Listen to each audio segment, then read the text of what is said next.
Gloire et louange à notre Dieu. Que Dieu nous bénisse encore ce soir. Que Dieu vous comble. Vous êtes bel et bien connectés sur votre page. Les retours à la parole. Treke nzamba pambola biso na buto lelo.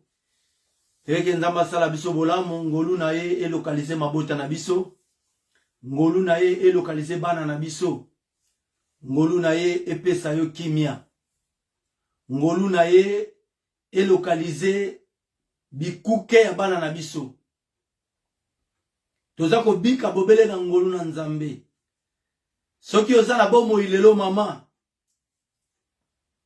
C'est par la grâce de Dieu. Ceux qui ont la bonne santé, lelo. C'est par la grâce de Dieu. Ngolu na nzambe luki biso na butu alelo. Ngolu na nzambe sali ke yona nga toza la compter parmi les vivants. Il y a époque o ya pokwa.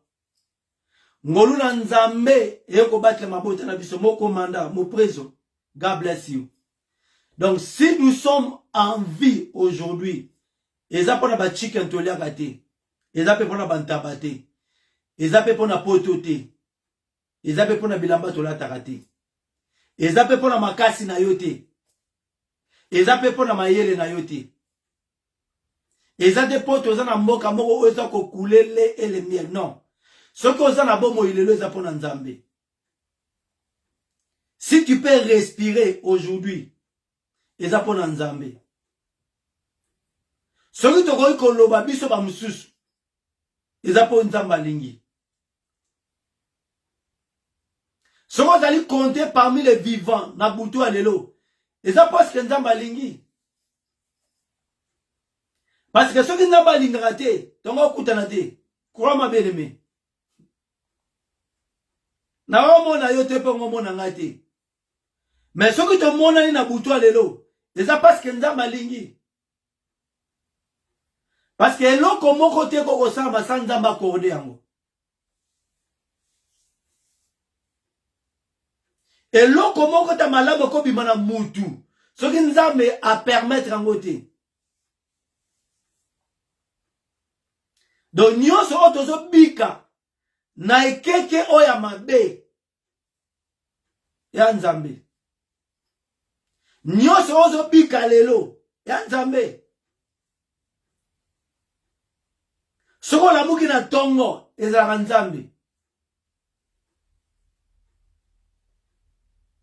Parce que kolala ezalaka mystère. Na elobeli biso kolala ezalaka kwa kokufa. Et kolamuka na tongo ezalaka résurrection. Donc Dieu est en train de nous enseigner indirectement sur la vie de la mort et de la résurrection. Alors, ceux qui osent ko saisir même nature, bien mais ko saisir makam na nzambe te. Parce que les saints Paul à lobby, les frères Paul, les frères de notre église, les saints Paul à lobby, la nature même, ils ont enseigné binoté. Donc, et nous ko nature ko côté ya biso. Parce que kolamuka na tongo déjà faut yeba ke nzamba zalaka. Kolamukaka na tongo. Faut pas que non. Il y a un Dieu. Parce que mutu moko te ko kolamuka na makasi na ye moko. Parce que kolala déjà c'est un grand mystère, c'est la mort. L'ennemi peut venir à lui avec sa souffle de vino akei nango. Na tongo to yebo to bouger sur to kokomi ebembe. Mais avant on être vivant na tongo, il faut nzambe aya kozong cela souffle, il faut aya souffler le sous. Accorder une second chance. Accorder biso ngolu. Ya ko beka lisusu na nzambe. Même si on trebishaki, même si on tambola ki mabe, même si on kote banda ko ebele, nzambe na muso na tongo pona o meka lisusu na ye. Na eloba musu nzamba za ko pesa biso grâce, a pesa biso occasion de mettre nos vies en ordre. Nzambe aza kopesa yo occasion ya kobongisa vie na yo. Nzambe aza kopesa biso occasion ya kobongisa bandako na biso. De mettre tout en ordre. Et loko nyonso oyo etengamaki zongisango esika ezalaki. Et loko oyo ezali ya Nzambe te bimisa yango. Et loko oyo ezali ya Satana mama bimisa yango. Parce que loko wana oyo ya Satana oyo na kati ya ndako na yo yango mteza ko détruire yo. Omona te ke okoma ndumba. Eza eloko oyo ya Satana oyo na kati ya ndako na yo yango mtezo pesa yo esprit ya kindumba.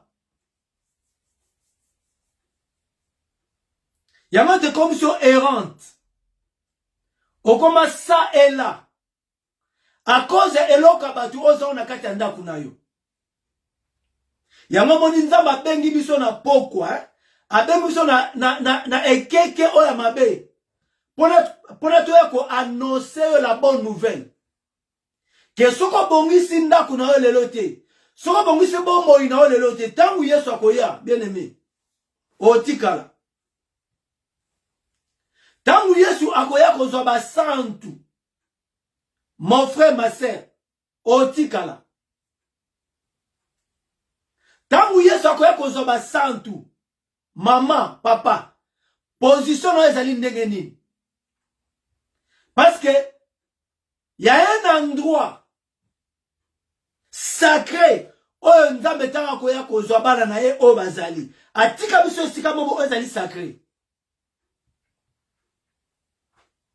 Yango mo toye na époque oyo toye ko ganga lokola Noé.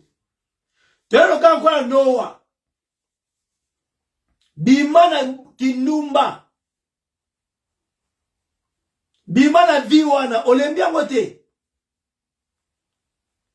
Olembi te komona bolumbu ya bana bato.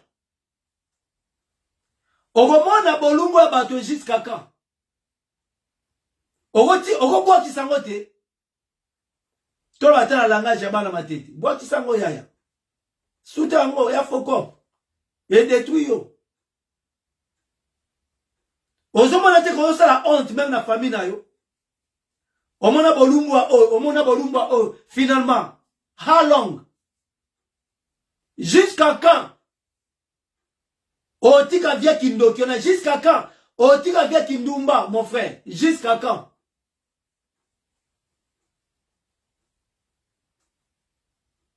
Et l'okozo luka, et vous personne jamais plaisir. Sur personne plaisir, il y a short, il y a court temps. Et bisengo mokilo ezali temporaire, eza mukuse. Bisengo ya solo eza pa Yesu. Bisengo ya solo evandi na maloba na Nzambe. Bisengo ya solo evandi na kombo na Yesu Masia.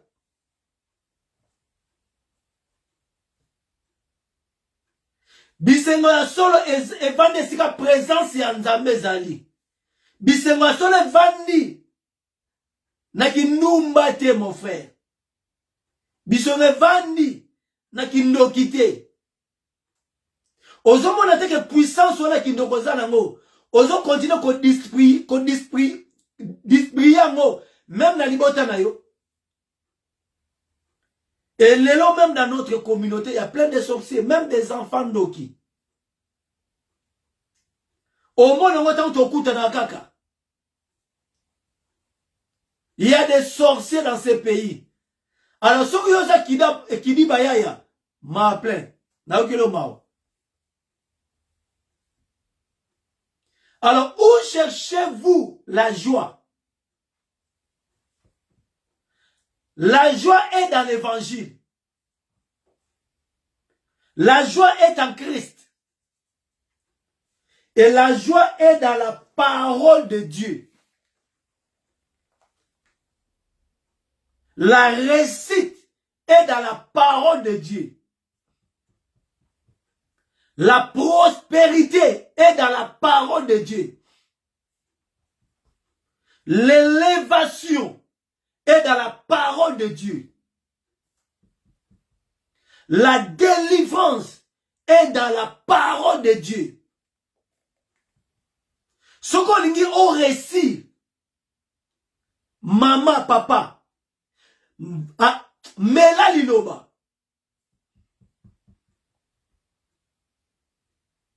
Ce qu'on dit au kangolama, avaler le rouleau. Parce que la parole produit même les miracles. La parole guérit.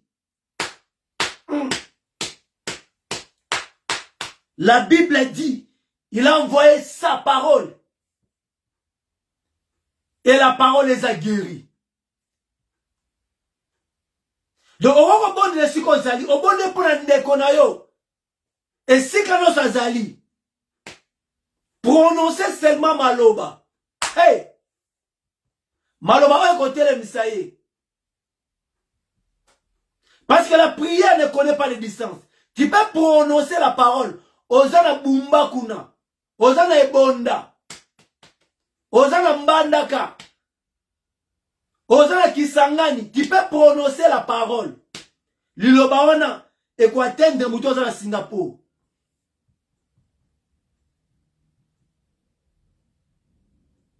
Alors bien Josué, que ce livre de la loi ne s'éloigne pas de ta bouche. Médite-les jour et nuit. Afin que tu réussiras. Au qu'on réussit na biloko non sur sala. Donc le vrai bonheur est en Christ. Le vrai bonheur est dans la parole. Et le vrai bonheur est dans l'évangile du Saint-Esprit. Et ça m'amène bien. L'évangile du Saint-Esprit produit l'amour. L'évangile du Saint-Esprit produit la vraie et la véritable paix. Bisengoza biloko mokilité. Bisengoza na Yesu.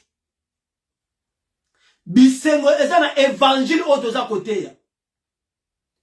Parce qu'il y a du miel dans ces paroles. Il y a la vie. Quand un ouin prononce la parole, s'il ne doute pas dans son cœur, aucun prière de ce ouin-là est échoué. Tu cherches la paix où? Dans les choses de ce monde? Non. La paix est dans l'évangile du Saint-Esprit. Parce que c'est l'évangile du Saint-Esprit qui produit la paix. Au moins l'évangile, au moins mon santo, il y a un des hommes qui m'a rêvé dans quatre bandes qu'on a biso. Et ça m'a bien. Il y a un homme des hommes qui m'a rêvé dans quatre bandes tonga. Il y a un homme des hommes qui m'a rêvé dans libala nayo. Oh. Il y a une puissance qui est en vous, qui est en nous. Mais puissance en où elle allie. Parce que la force que vous cherchez est en vous. J'aime ça. J'aime ça. J'aime ça. La puissance que vous cherchez, cette puissance, homme de Dieu, papa non, est en vous. Et elle est banana yoti. Puissance oba tomo banako luka. Ezali libanda te, ezali nakati. Écoute ce que la Bible dit. Acte 2, 3. Tobanata na verset 2. Tout à coup, il vient du ciel un bruit comme celui d'un vent impétueux. Et il remplit toute la maison où ils étaient assis. La première chose, ils étaient assis dans la maison. Ils étaient où? À l'intérieur. Et il y avait une puissance, une force qui était venue. Ce que vous cherchez est en vous. Ce que l'homme cherche est en lui. Mais Moutaza est distrait. La chair. Nous sommes dans le cosmos. Tout ça toujours dans la troisième dimension. Moi, je suis pour moi, pongo ezati. Il y a même église elali. Et la Bible dit, des langues semblables à des langues de feu. J'aime ça, la précision. Les langues de feu. Écoute maintenant. L'air apparut, séparés les uns les autres, et se reposèrent sur chacun d'eux. J'aime ça. C'était le jour de Pentecôte. Le Saint-Esprit était venu. Mais ici, l'apôtre précise sur les langues de feu. Abi le fait descendre et se reposer. Ici, nous ne prions pas comme Batabinzam. Parce que nous aimons ça. Fire, fire, kill them, destroy them. Mais ici, le fait de faire descendre sur les hommes. J'aime ça. Are we together? Tala. Pendant qu'on manifeste puissance ou ezakati na biso, il faut monter tumba biso. Allô? Are we together?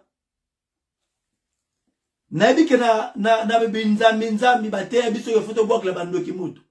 Mais ici, le fait doit descendre sur les disciples, sur les Thomas. Pourquoi? Parce que parmi bateau bazaki na chambre haute, Simon Pierre Pazalaki. Et souvenez-vous que Simon a réclamé. Yes, on dit que non, Simon Satan te réclame. Alors, tu ne peux jamais aller faire la mission correcte de Dieu si vous avez des réclamations. Mais ça m'a bien. Si encore nos liens, tout ça n'a pas bien été.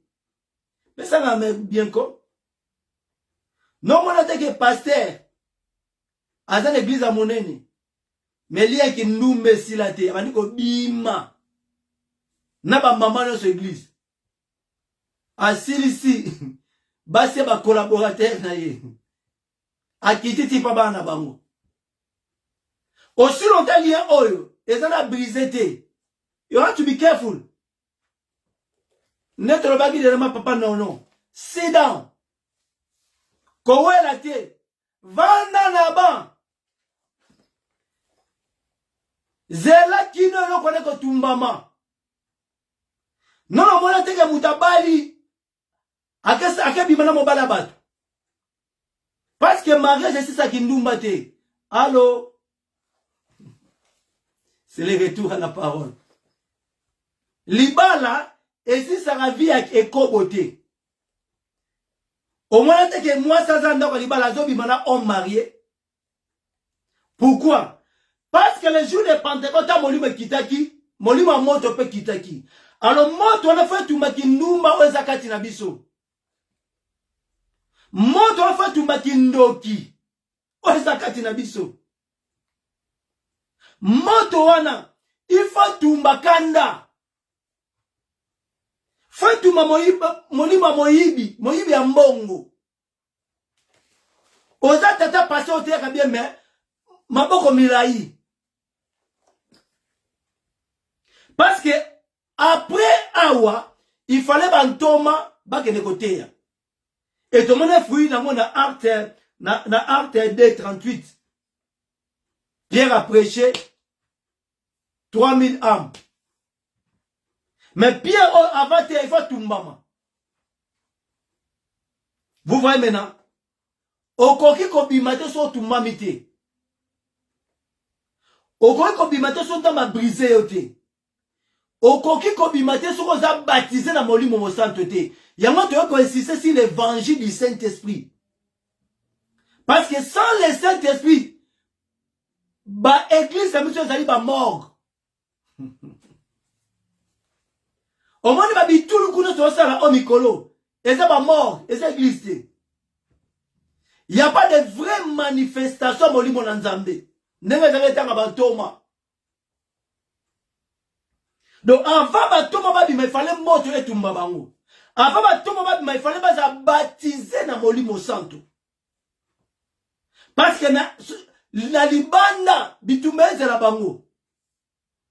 Bien aimé. Baganyaka am na maloba sukalte. Baganyaka am te soki oyebi koloba bien. Mingi le bango kote ba cour. comment tu peux maîtriser la salle, comment tu peux beau parler. Comment au ba anglais kitoko. Au moins la ba français kitoko, mais un des mots possédés par Molimo Ekobo. Au moins la ba anglais bien, mais païen. Cochon. Donc la vie n'est pas en lui. Parce que beau parler ça le Saint-Esprit, c'est la mort. Maloba oza ko bimisa ebo mabatu.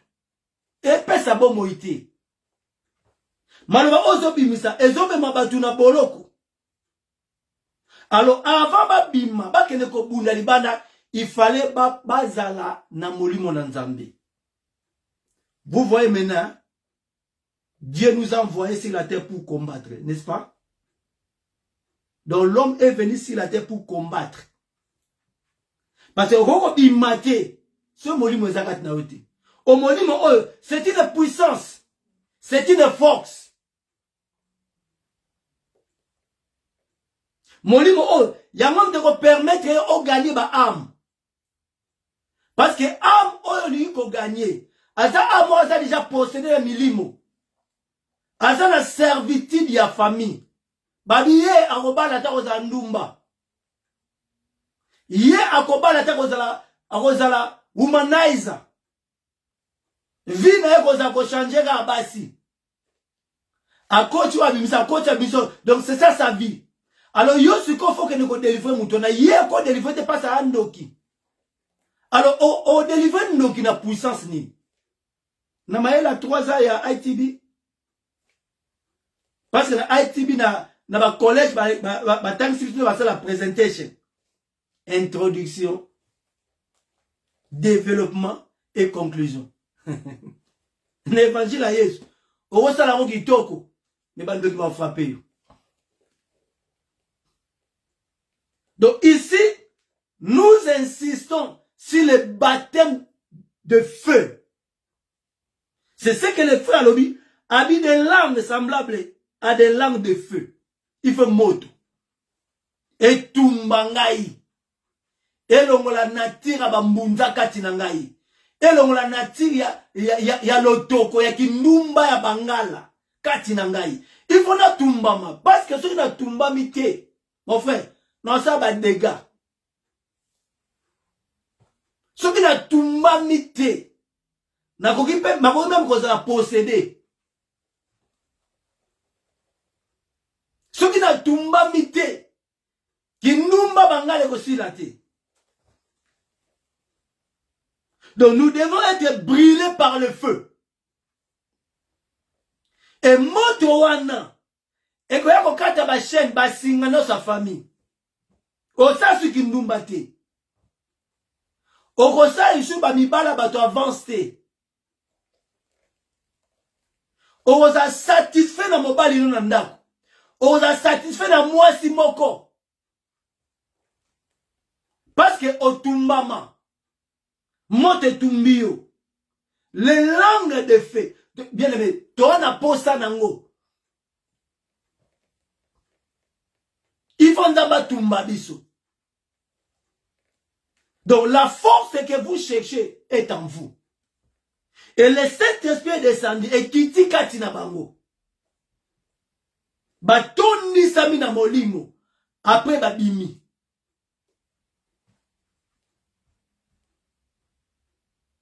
Et tant que vous allez remplir le molimo mon santo, bien aimé.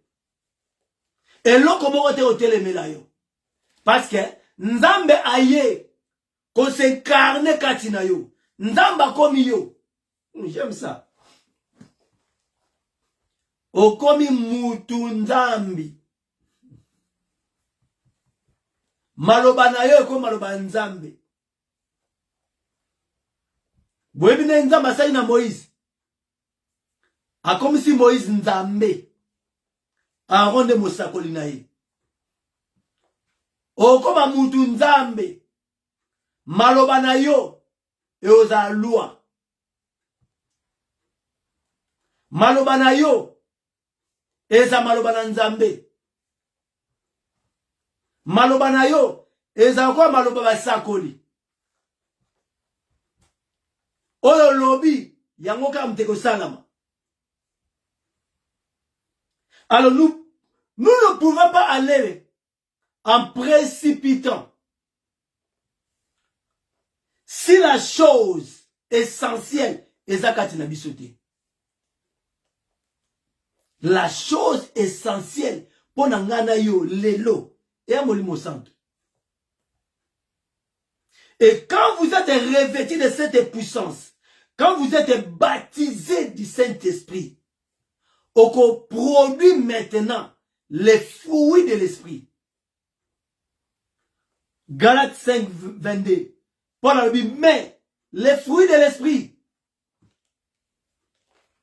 c'est l'amour, c'est la joie, c'est la fidélité, c'est la patience, c'est la paix. Vous voyez maintenant? Qui n'y a solo, et ça n'a évangile à Saint-Esprit. Qui n'y a solo, et ça pas Yesu Massia. Amis, je vous donne la paix, pas comme le monde vous le donne. Akoya nanda konayo, ko manifester puissance oyo, ya molimo santo kati na yo, en fait que yo, on produit maintenant les fruits de l'esprit, qui est la paix.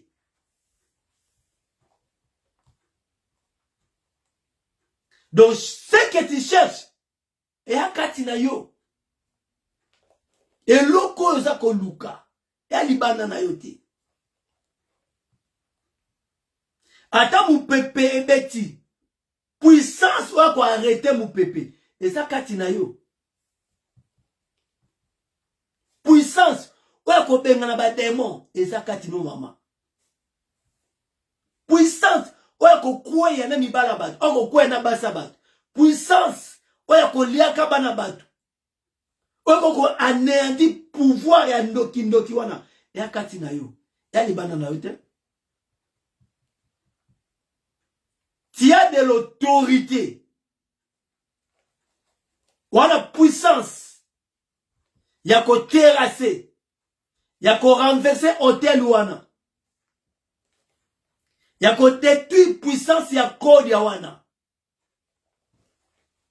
Ya ko buka milimo mabe wana. Omoni hôtel ya maladi wana. Wana puissance ya ko buka yango. Mais lelo, puissance yango elali. Puissance yango za ko se manifester le susute. Oh na famille na yo, ba na posa na yo mon frère. Na libota na yo. Bazota lela yo mto sambelaka. Ba di ke yo za la puissance mo kati na yo. Mais puissance yango la lisi yango. Okomi lokola bantoma. Tant bazo traverser de l'autre côté, mou peut pas ni ko beta. Olebat et utiliser puissance au bazanango, bakomi ko banga. Batala boy Yesu alali. Puissance ezala ki melali. Bakomi ko ganga maître to zinda. Et tant balamusi puissance Yesu. La Bible est où Yesu alamuki a menacé tempête. Alors mon peuple, tais-toi. Mon frère, on a puissance dans la katina yo.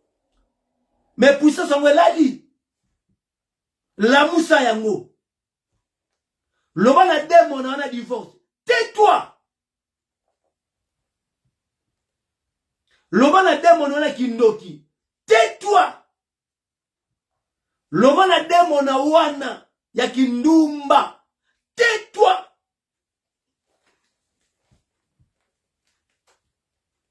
Pendant que vous pouvez demander qu'on sale, baloko beta bango. Puissance ezali na kati ya bac, mais puissance est là qui. Il était là. Il fallait pas la moussa mettre. Tant que la moussi mettre à calmer mon pépé. Et puissance est wana, eza na kati na yo. Owa ko sala makabosalite. réveiller la puissance wana. Alors, tellement la molimo wana. Aokima. La Bible dit résistez au diable et il fuira loin de vous. Ezanini, papa. La puissance qui détruit ce monde est en vous. La puissance qui guérit les maladies est en vous. La puissance pour chasser l'esprit de divorce est en vous. Puissance sur les akati na yo. La moussa yango kaka. Parce que Ezali mais Elali. Alors que le monde attend. Tout manifester les œuvres des fils de l'homme. Donc, qui les ont causé la biso, et la biso. Tout manifester Ngouya Yesu. Mais, église lelo, Elali Ngouya. Oh, Christ a tout déversé dans son église. A déversé autorité de chasser les démons. A déversé autorité à la maladie. A déversé autorité. La milimo bandoki. Mais église, elle a ici puissance. Alors que vous pépez ça comme bêta, on ne pas la moussa puissance ou ça katina bango, bango ba comme collé là. Are we together? On ne pas télé là, on le cause ma bé. Bango ba comme collé là. Ba comme ko encourager yango, ba comme ko normaliser les soumou. On est église à la maternité, église est comme le quoi la morgue. Silence. Chacun pour soi. Pourquoi? Parce que puissance est là. Alors c'est le temps de réveiller le maître. Il va nettoyer, il va balayer. La moussa maître a reçu chicote. Abanako chicote ba demo na wana. A reçu chicote. Abanako fia kula. Ba demo et divorce wana. Non, réveillons le maître. Afin que le maître a reçu chicote. Abanako chicote. Bando kinyoso. O bazako se déguiser. Nakata betonga. C'est le moment de réveiller le maître. Il y a une puissance, il y a une force en toi, il y a une vertu qui peut délivrer tes enfants. Réveillons le maître. Et la Bible dit, Yesu a ennemi a menacé tempête. Parce que la Bible ne dit pas que non, à cause d'un nama ya kokufa. Bible ne dit pas que mon peuple ko bomaye. Ma komi e komama que non, à kokufa na ekulus. Alors pourquoi ça ko banga liwa? Loba okufa te. Okufa na problème wana te. Mon peuple e ko ya, mais ko bomayo te. Loba me bien. Ba problème est koki koya. Mais ba problème wana e boma yote. Parce que mon pépé est aki. Maï ba nous kokote na bag. Ba pote ba nous kolela maître nous périssons. Maître de nous koufa. Oh, le maître n'était pas venu pour mourir dans un bac. La Bible dit a koufa ne koulous. A koufa mena bac te. Akufa me mu pepete ne muteke bomayi. Okufa bien si mais okufa ma problème aux traversé te. Okufa mais okufa lelo te. Ozo banga nini? Pourquoi ozo banga mu pepe? Pourquoi ozo banga bandoki? Puissance ozakati na yo. Et quand il ko benga na bandoki no salibota na yo. Puissance ou ezakati na yo. Et quand il ko terrasser ba hôtel nyonso. O ba tongi contre bomo na yo. Prononcer la parole. Réveillons le maître. La moussa puissance ou ezakati na yo. Église Nzambe. Réveillons les maîtres. Le nom est tonga et comme le kaba morgue. Oh, le monde attend la manifestation des fils des hommes. Le monde attend de nous. Ton manifester puissance autre anango. L'évangile du Saint-Esprit produit la force. L'évangile du Saint-Esprit nous donne la puissance de vaincre l'ennemi.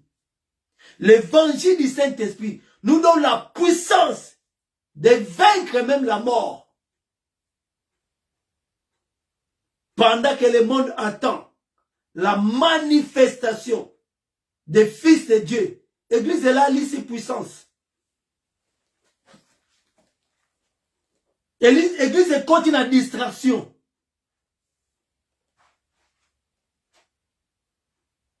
Batu bazali su correct tena Nzambe.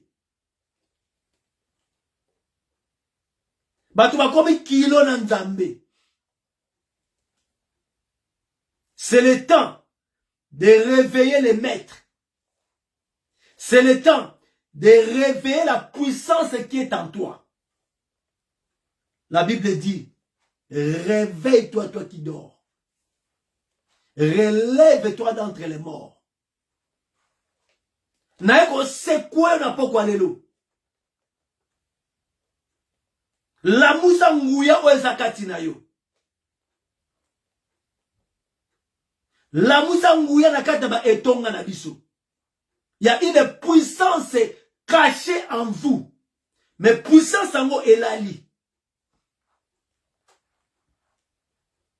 Nabi délivrance na yo maman. Et ali bana no zakati na yo. Mais olali si nguya wana a cause ya kindumba. Olali si nguya wana a cause ya lokuta. Olali si nguya wana a cause ya kanda. Et olali si nguya wana a cause ya orgueil. Olali si nguya wana à cause ya méchanceté papa. Il y a une puissance en nous. Il y a une force. Pour qu'on permette yo au long abadé mon famille. Il y a une force en nous. Mais puissance en lali. Olali se mona masanga. Olali se mona cigarette. Olali se mona bondoki. Opumbwaka na butu. Olali si mona misala mabe.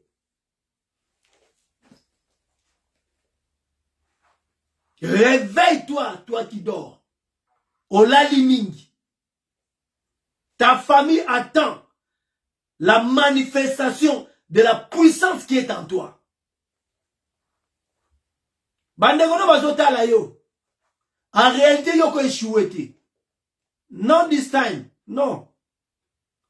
En réalité, yo. On va vivre en dessous de ton privilège. Not you. Why? Pourquoi la liste puissance? Pourquoi la liste ngouya onza mateka na yo? C'est le temps que l'église doit réveiller le maître. C'est le temps que le maître doit prendre les chicottes. Pour chicoter tous les démons qui nous traumatisent dans l'église.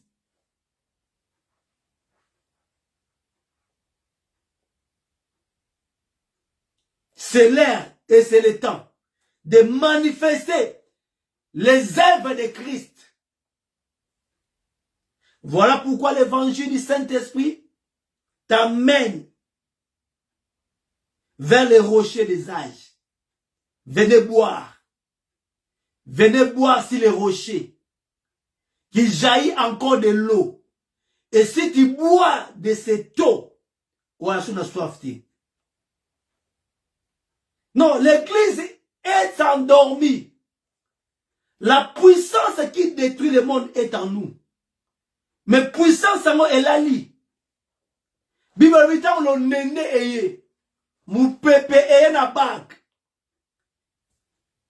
Ba disciple bakomi koganga maître nous périssons. Tant balamusi Yesu. La Bible dit il menaçant le vent.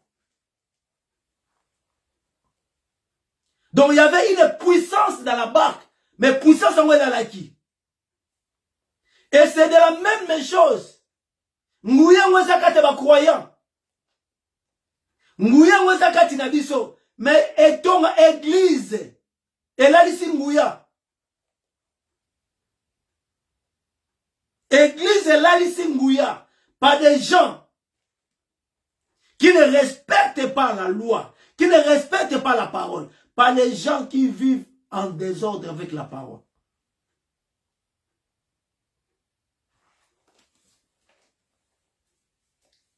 Si vous voulez recevoir le Saint-Esprit, va demander à votre Dieu.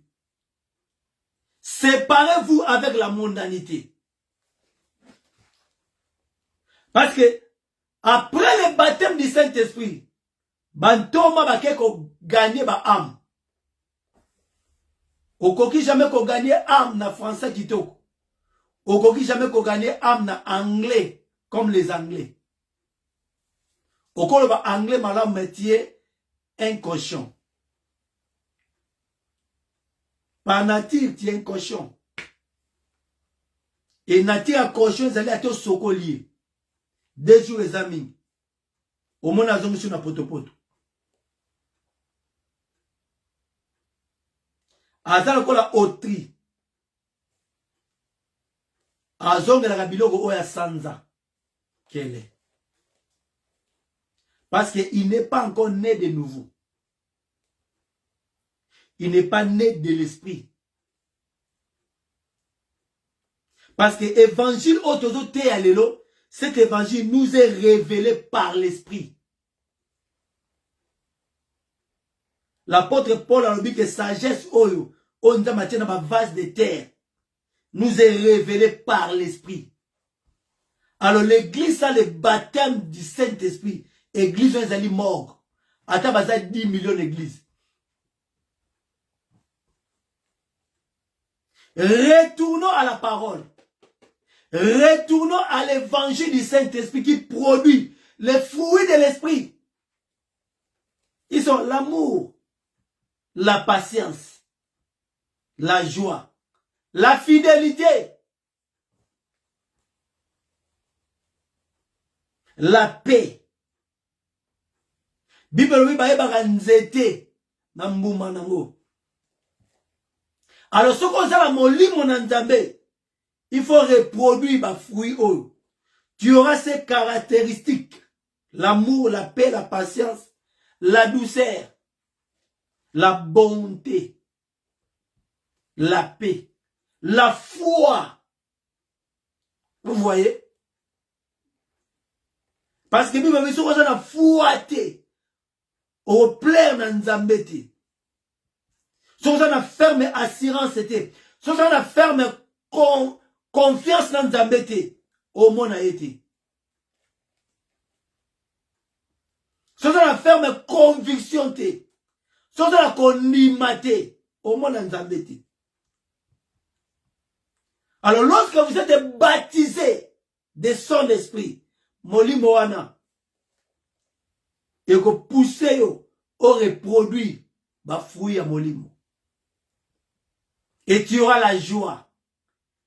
Et savez-vous que la joie c'est une vertu?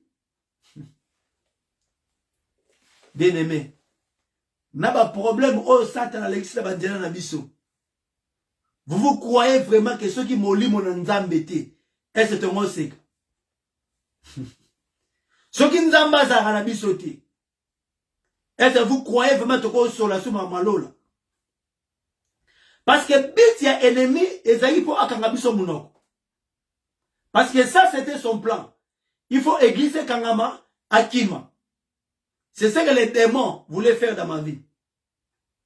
Non, akoma mutamba wana mawa.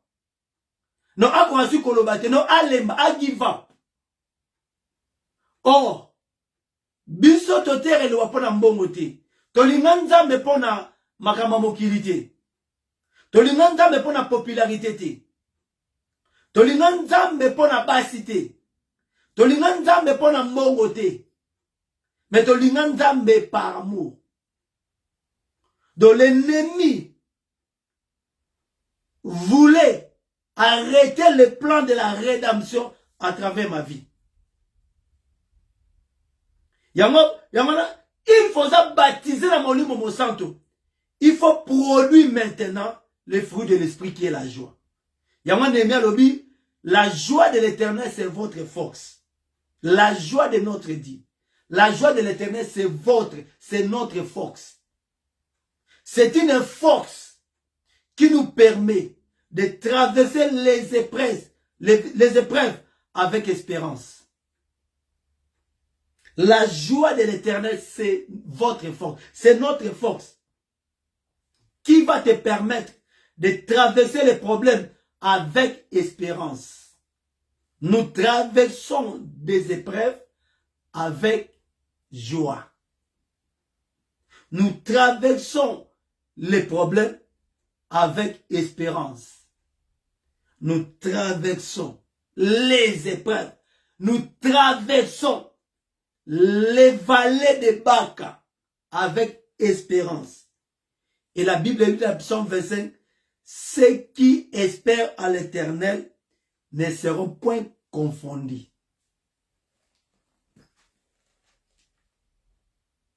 Nzambe aotika otende kozola. Nzamba aotika bisote. Aussi longtemps que ça qu'on espérait na yé. Nzamba aotika ote. Nzamba abandonna rabana na été. Nzamba abandonna ba santuté. Mais il y a des fois Nzamba azalako la Autriche. Vous savez la nature de l'Autriche. Atika amaki musika. Yaza musika. Mais mutune zaka likolo. Azaka observer zamba mobimba. Amona atina se. Soka moni ours moazoya. Na diyo soka maki abana na ye. Esika bana de bazali. Bibabi aoki mamba onkoleka cheval. Pour aller protéger ses enfants. Et c'est de la même manière avec notre Dieu. C'est lui notre Autriche. Atikio me abandonné outi. Et ça moment y a épreuve. Et pendant que oza ko traverser ba épreuve. So ça molimo na nzambe et que produit maintenant le fruit de l'esprit qui est la joie. Oza motene sengo. Oza motena ko seka seka. Paul a dit, soyez toujours joyeux. On va ko seka même dans la vallée. Et il y a des fois, tant qu'on comprendre nature nzambe, tant qu'on comprendre nature bitumanayo, on commence à seka ba ennemi na yo. On va ko yokela bango mawa. Parce que baza ko créer libulu oyo, ba ko bimate so ba koti kuna. On commence à seka bato baza ko bundisa yo. On va bango merci. Non ce que bo bundisa ngate, nanga koma na niveau ya mabonde on aza ngo lelo te. Je te dis merci. Non ce qui yo atakaka ngate, nanga koma na degré ya foi on aza ngo lelo te. Non ce que o humiliera ba na ngate, banga ko travailler makasi te, banga ki nzaba linga ko pambola bango te. Parce que lorsque vous se moquez, na ba batu misusu, nzaba zo prendre charge na bango. Alléluia. Vous voyez pourquoi que le malheur est bien. Yango Bible, tout travaille au bien de ceux qui aiment Dieu. Tout concourt pour notre bien. Eza malam, eza mabe, nous sommes ensemble et ils travaillent pour na bolam na biso. Et ils travaillent pour na bolam mon frère. Même ya mabe sokaye, le ba anzambe. Olimote yanga nini. Anzambe. Tala demo oyo. Yakanza yeko tukanga. Ok, aye ko sungangai pour na pamboma. Parce que un chrétien, dans les épreuves, il est béni. Lorsqu'il traverse des épreuves, est une bénédiction. Alléluia. Un chrétien, pendant les épreuves, est une bénédiction. Lorsqu'il traverse la vallée de l'ombre de la mort, il est béni. Donc quand les épreuves arrivent, c'est que nous n'avons pas de temps. Ah, le bien, mais bien, t'es quoi? Bien, Bitumba, eza bien. Bitumba, eza bien. C'est pas le temps que tu vas tout kayo. C'est pas le temps que tu vas ko sangana. Bazo raisonner comment bako détruire kakayo. Basangani. Bazo luka comment bako détruire. Comment bako détruire vie na ngai? Comment bako détruire vie abana oyo? Basangani. Bien me bête maboko. Zamo tene sengo. Tambo tu basangani. Liboke moko. Balingi ba o détruire. Bien me seke nzamba yebi yo. C'est que le boko na nzambe ezali kolona yo. Bako bundisa bino, bako bundisa ndako no pasteur. Mais bako longa yo te. Ils te feront la guerre. Mais ils ne te vaincront pas. Donc, ce qui ba ye na nzela na yo pona ba tuka yo. C'est que nzamba permettre bango ba ya. C'est que nzamba permettre ba kota na ndako no kolela te. Komodi bango te. Kozong sa mabe na mabete, c'est que nzamba linga tombola yo. So moniga ba homme de Dieu ba sangani liboke. Ba ko signer décret de mort. C'est que nzamba yebi yo. Bible lobi ba principaux sacrificateurs et les pharisiens, ils étaient tous ensemble. Ils consultèrent ensemble pour faire mourir Christ. Bah, principaux sacrificateurs. Donc, les prédicateurs et les pharisiens. Quel bel type. Ils ont venu. Sangani ensemble. C'est-à-dire, ils cherchaient un moyen pour ne pas détruire. Ils cherchaient une voie pour ne pas détruire. Et bit na bango ezalaki, il faut pas arrêter yo. Il faut pas arrêter. Non, il faut atika makamona nzambe na mboka oyo. Il faut tout détruire. Et les principaux sacrificateurs et les pharisiens, basangani bango nyonso, bazo luka moyeni ni bango ko arrêter Yesu. Vous voyez, ils cherchaient les moyens pour aller arrêter Christ. Bazo luka moyen nene bango ko arrêter yo. Bible dit, ils consultèrent ensemble pour faire mourir Jésus. Les principaux sacrificateurs et les pharisiens. Nabandokia famille, nabandokia libanda, nabandokia mboko, nabandokia Congo, basangani bangono sont ensemble. Bazoluka nengeni bakoko boma yo. J'aime ça. Quel bel type. Quelle belle image. Les principaux sacrificateurs, les serviteurs de Dieu. Basangani ensemble. Bible dit, les serviteurs, les principaux sacrificateurs et les pharisiens. Basangani ensemble. Babi tosala nene poto arrêter. Ils consultaient ensemble pour faire mourir Jésus.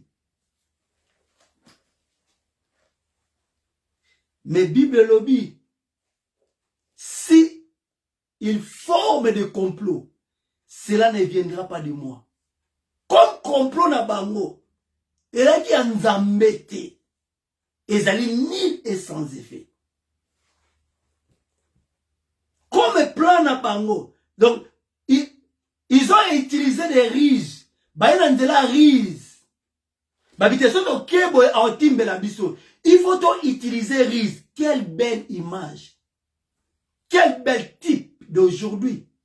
Ils ont utilisé rise pour nabaya ko faire mourir yo. C'était qui? Les principaux sacrificateurs et les pharisiens. Tous ensemble. S'accorder. Sangani. Pour nababoma Yesu. Sangani. Pour nababoma yo. Sangani. Pour baboma. Détruire ministère na yo. S'ils forment le complot, cela ne viendra pas de moi. Comme plan na bango eza nzambe te okufa te. Omonika ndenge basangana ki baye po baboma yo parce que ça c'était la mort. Wana penza ezaki liwa. Ba principaux sacrificateurs wana pharisiens de bayaki.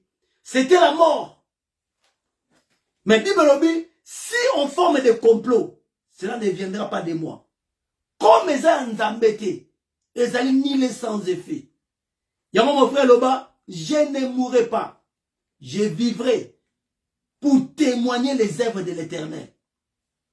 Non, il faut tout témoigner pour la mon Nzambe. Christ m'a délivré de mon tombeau.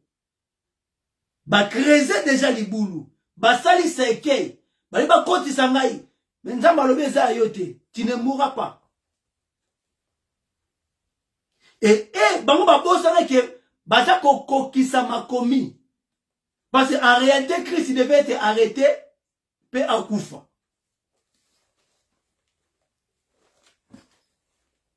Et bango pe babosani ke nenge bayaki wana baza kokokisa makomi. Parce que Bible lobi chaque semence il faut être reproduit, il faut produire selon son espèce. Alléluia. Donc on va saluer les principaux sacrificateurs. Et ça fruit et ça katina bango. Parce qu'après avoir recevoir le Saint-Esprit, Paul a dit il faut tout produire maintenant les fruits de l'esprit. C'est l'amour, la paix, la patience, la foi, la compassion. Mais les principaux sacrificateurs et les pharisiens, bah la compassion te. Bango bit na bango, il faut pas bomara Yesu. Bit na bango, il faut pas bomayo, ba détruire l'église na yo. Bit na bango ngwana. Oh, ceux qui basent na fruit à esprit, bango za la compassion des âmes. Bango za na amour divin. Ici je parle de l'amour divin. Ce n'est pas l'amour filéo. Même si ton ennemi a sala ma besoin de renini. La Bible dit porter bolingo envers bango. Ce n'est pas l'amour donnant, non, non. Même si tu l'aimes pas, observe la chose. Donc non, moi je ne suis pas digne. Il y a un complot. Il y a détruire moi na wana. Il y a détruire papa wana. Il y a détruire maman wana. Mais ils consultaient ensemble pour arrêter Christ. Et comme Molimo tango yé nakati na biso et chantaka semence ou zakati na biso te. Allô? Are we together? Molimo santo et chantaka nati ou zakati na mutute. Molimo santo est ko révéler natira mout. Parce que avant molimo esa il faut semence ezala. So la semence à liloba, molimo tango ye et qu'on manifester ba fruit ya molimo. La foi, la fidélité, la patience. Oza patient na ennemi na yo. Oza patient na mwasi na yo. Oza patient na mobali na yo. Oko patienter.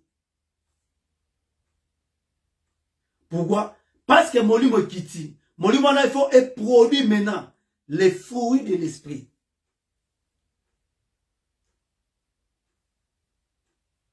Donc, basali makita. Baena moye ya riz. Babite soki to ye polele boy aotimbe la biso. Il faut te kosa. La première chose, tribunal Nzambe, ce sont des menteurs. Ba principaux sacrificateurs, ba batalokuta. Parce que ba yana la vérité te. Ba bite soki to yé tout trois bo otimbe la biso. Il faut utiliser risque. Ba yana moyen ya risque. Ce sont des méchants et des menteurs. Et Nzamba olimi sabamote. Les principaux sacrificateurs, Nzamba olimi sabamote. Parce que ce sont des menteurs. Bayena lokuta. Pour arrêter Christ. Pour tuer les messagers Christ. Pour arrêter l'œuvre de Dieu. Et continuer. Nakate bamboka o. Yangwana molimo kiti. Et manifester bambouma o ezai kati na bango. La méchanceté. La haine. La colère. Donc, haine o ezai kati na bango. Et c'est parce que nzete nyo se fait bota selon espèce nango. Nzete a kanda ebimisi kanda. Nzete a haine. Et boti mbuma haine. Non, faut te détruire. Nzete a kindoki et boti mbuma kindoki. Faut te détruire, te paralyser. Mais lorsque vous êtes baptisé du Saint-Esprit, Paul a lobby, il faut produire bambouma ya molimo. Et bambouma molimo ya ngone tozala ngo posa lelo. Bambouma molimo ya ngone église ezala ngo posa lelo. Bambouma molimo ya ngone tekomema biso na lola. Il faut avoir la foi. Il faut avoir la révélation. Il faut avoir le Saint-Esprit. Parce que l'évangile du Saint-Esprit amène la foi. L'évangile du Saint-Esprit produit la paix. L'évangile du Saint-Esprit produit l'amour divin. Et l'évangile du Saint-Esprit produit la joie.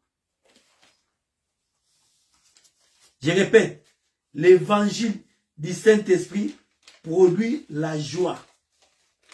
Une joie inexprimable qui est produite par le Saint-Esprit. Une joie inexprimable que Christ lui-même donne. L'évangile du Saint-Esprit est une énorme centrale qui produit la joie.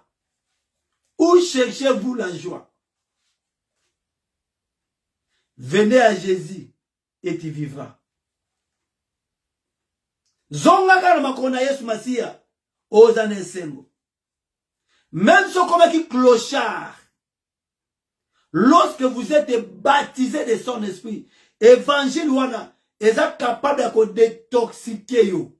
L'évangile du Saint-Esprit est une intoxication parfaite par tout homme qui a un cafard, même chose à ivre n'erenin. Évangile du Saint-Esprit est une intoxication. Et que l'ongola yo na kimolangwa ya bangala peko pesa yo kimia. Et lorsque vous vivez sur l'évangile du Saint-Esprit, lorsque vous vivez sur l'évangile de Jésus, vous serez ivre jusqu'à ce que vous quittez ce monde. Bisengwalo les alliés a. Tire kenzamba pambola lete ya naye. Na pambolo Adonai na buto alelo. Na tiki butu na maboko na yo. Kamba biso zana biso. Béni mon pasteur. Rimba. Béni Maman Nicole, béni mon bien-aimé Vicky Zola, béni Papa Nono, béni l'église Peniel Church of God, béni nos assemblées. Selena Boutoua Lelo, Mimoni Samakati Nabiso, Mimoni Samakati Abana Nabiso, to bengani oya sata na mosika Nabiso, na kombo eleki ba kombo nyos, na kombo da Yesu Masia, d'être lobby. Amen. Amen, amen, amen. Que mon Dieu vous bénisse. Que mon Dieu vous comble. Wana tokutani à la prochaine. Shalom. Bye bye.